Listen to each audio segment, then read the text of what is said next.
10 should ask questions you should ask if you're an acupuncturist. I'm Ryder Champouillon, founder of PoLA Life Acupuncture, and today I'd like to go over with you the 10 should ask questions that you should be going over with your acupuncturist. First is, what is your acupuncturist? What is their daily routine to manage their own health?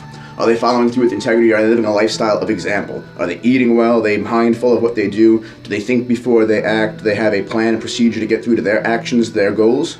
Or are they just kind of winging it every day because the reflection of their own self is going to be your outcome. So if they're not following through with the things that they're planning for themselves, how are they going to be able to lead and guide you and set an example for you to follow by? So are they leading by example? Do they do what they suggest for their patients? Are they following through with their nutritional plans, their exercise regimens, their thoughtfulness practices, how they hold themselves in the community? Do they take their own example and live by? Kind of a similar answer to number one. What are they doing, the things that they suggest? Are they saying, hey, you know what, you should be out stretching, every single day for at least 10 to 15 minutes and exercising for about a half hour, and are they sitting on the couch eating donuts themselves? So it's a question of, are they do they have integrity for the things that they're saying and suggesting for you? Are they having acupuncture and massage done regularly? Or are they just kind of saying, hey, this is what you should be doing, but I'm not going to do it myself? Third question you should be asking your acupuncturist is, what education have you had since school? Did you go to school, get your degree, and stay at that basic level, the bare minimum, able to practice in the state that they live in? Or have they gone out and received more education beyond what was the minimal expectations and requirements for them to practice? When was the last classes? What were they with? Was it a practice or a lesson or class they took in someone's backyard or basement? Or was it something that's accredited agency that has standards and accountability, things like that? What is the quality of the education that they're getting? Or are they just completely self-educated? Not that that's wrong, but what is the level of sophistication and the amount of education that they've had since the minimum requirements of graduation? Fourth question is, are you licensed or certified? There are many medical doctors, chiropractors, and other practitioners that are able to get a certified acupuncture degree. That certification just means they took about a 200-hour course and were able to provide acupuncture to their clients at that point.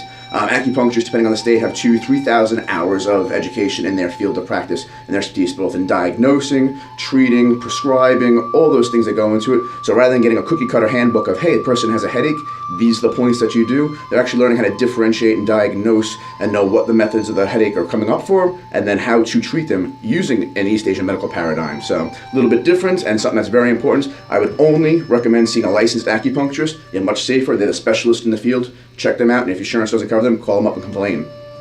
Number 5 is, what is your typical patient? Now, it's very important, if you are an active athlete person, that you're not going to a practice that's based on geriatrics or pediatrics. You want to find something that's going to be able to fit you and your style, your lifestyle.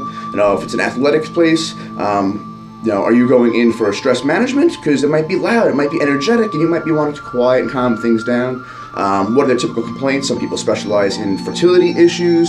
If you have a gastrointestinal issue and you go into a fertility specialist, you might not get the results that you want. Again, you really want to find the specialist that's going to fit your needs. Most traditional Chinese medical practitioners, acupuncturists, East Asian medical practitioners are trained in broad spectrum kind of general practices. But again, if you have a specialty need, you want to try to find somebody that is in that specialty field for the best chance for you to get the results that you want. What are we up to? Number 6, what makes up a treatment other than acupuncturist? Many acupuncturists in the field are poking around acupuncturists, put the needles in, let them do their thing. You lay there half hour, 45 minutes, an hour, they come back in, take the needles out, and ta-da, you're all better. A lot of times that's a great way of going about things. A lot of times the body needs more sophisticated means of intervention. Other practitioners adding in things like heat, moxa, cupping, gua sha, stretching, dietary advice, supplementation, herbs. East Asian medicine consists of 4 pillars: tool usage, manual therapy, ingestible therapeutics, and self-regulatory exercises. So if they're only picking from one of those pillars, only one of those tools, they're really only giving you the minimum expectations of your improvement, rather than being able to pick from a broad spectrum the best way to suit you and make a customized plan for your needs. Number 7, how do you know what to do? No. Are the person walking in the room saying, hey, my shoulder hurts, okay, get on the table, I'm going to do every point around your shoulder? Or are they specifically diagnosing the areas where your injuries, complaints, or ailments are? Are they looking for patterns of disharmony, patterns of altered metabolic functions? Or are they kind of just winging and letting it go? They should be having a conversation, questioning you, stretching you, moving you, finding out exactly what the ins and outs of your specific complaints are, and then giving you a qualified plan of how they're going to go into it, which we're going to go into future is one of the next questions we're going to have. Number 8 is, how do you track and reevaluate my progress? Are they just taking a generalized little notepad and saying, okay, yep, same as before, we did the same thing as last time, back pain, treating it, here's the points? Or are they actually measuring how much your range of motion, your ability to move is without pain and limitation? Are they checking, your vitals weekly? Are they looking to see how you really are progressing? If we're going to drive from wherever you are down to Florida, unless you're already in Florida, but if you're going to make a map and you're going to say, I want to drive from here to here, you need to know where here and here is and track where you are in the beginning. You could be flying up this way, you could be going down this way, or you can not even know where you're going to or coming from.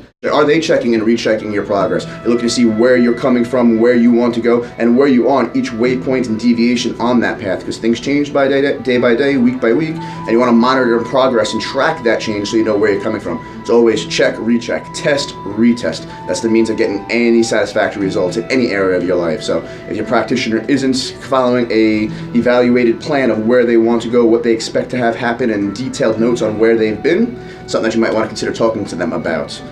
The number 9 question you should be asking your acupuncturist is, what is your plan to obtain my goals? Another follow through from the previous question is, what is your plan? What are your own expectations? Lay it out on the ground. Let me know what you're expecting to see have happen.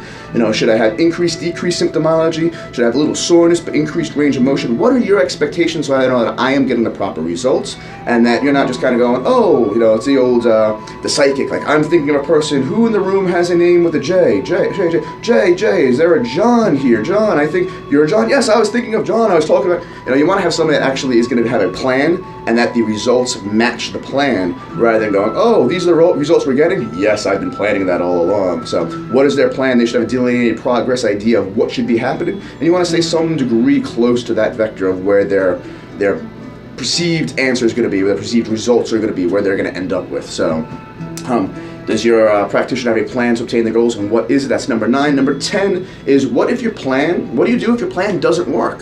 What is their go-to? Let's say, hey, your shoulder's hurt. I've done everything I can to fix your shoulder.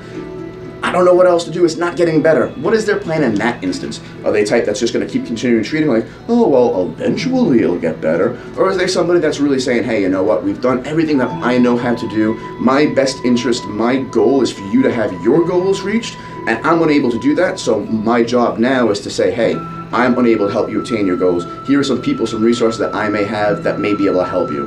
Are they going to let you go out to somebody else and say, hey, I've done all that I can? Are they humble enough to say those things? Are those things, if you just keep trying, eventually we're going to get there. We just keep trying, eventually we get there. Have they exhausted their resources, and then can they refer you out to somebody else who maybe is possibly more qualified or has a different way of taking care of this? So that's it. That's 10 questions that you should be asking your acupuncturist, whether you're coming to us, Point of Life Acupuncture, Acupuncture of Long Island, or seeking another East Asian medical practitioner or acupuncturist. Go through these questions, make sure you know them well enough that you can have that conversation with your practitioners. Check out what their answers are, and as long as you feel like they're answering you with integrity, that's a good place to be. I'm here for your advice. If you need any questions, reach me, Point of Life Acupuncture. Be well, live life fully.